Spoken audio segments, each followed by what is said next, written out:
Hello, good morning. Ngayon ipapakita ko sa inyo kung saan ko nilalagay yung iba nating pera para mag-invest. Ayan, familiar ba kayo dito sa Call Financial? So ngayon, plan kong bumili ng trades. So pupunta tayo dito sa trades. Dito natin i-check yung stock na gusto natin i-check. So i-check natin is yung MREIT, which is yung mega world na real estate. Ayan, so yung presyo niya ngayon, nasa 13, 13.8, 13.7. So, bakit ito yung napili ko na bibilhin? Kasi maganda siyang investment. Una, dahil meron siyang dividends. So, nagpe-payout sila around 7%.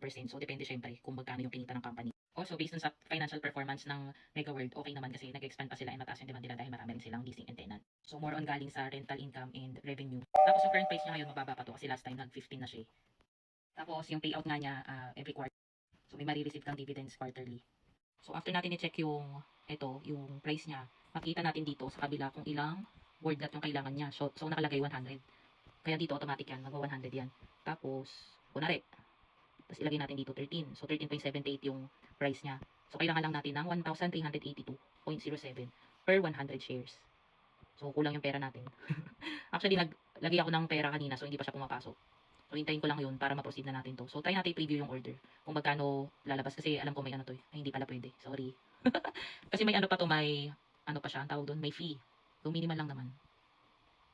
Ito check natin yung price ng MEG para ma-check lang natin yung pag-order. So dito makikita natin yung requirement niya o yung board that is 1,000. So click lang natin to. So yan yung default niya, 1,000. Ayan, mas mahal pala to kasi nga 1,000. So 2,1. Hindi pala pwede. Ano pa ba?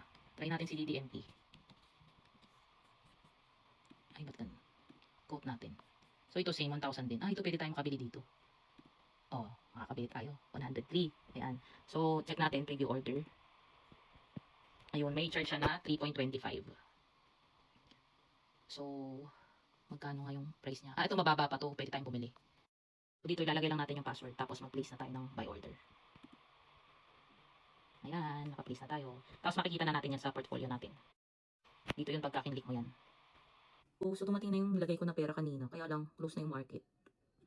Bibili sana tayo ng MREIT. Check na natin kung papasok pa.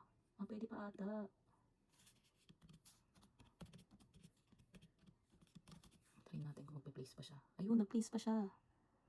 Tapos, check ko yung MEG naman. So, pares Mega World to. Ay, mali. Ayan.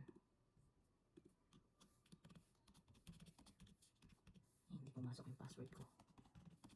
Ano ba yan? Kinakabahan ako. Baka hindi pumasok.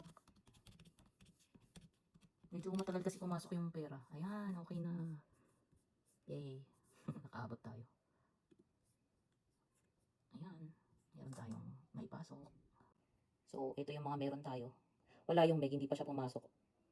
Maya-maya pa siguro. Ayun lang, bye!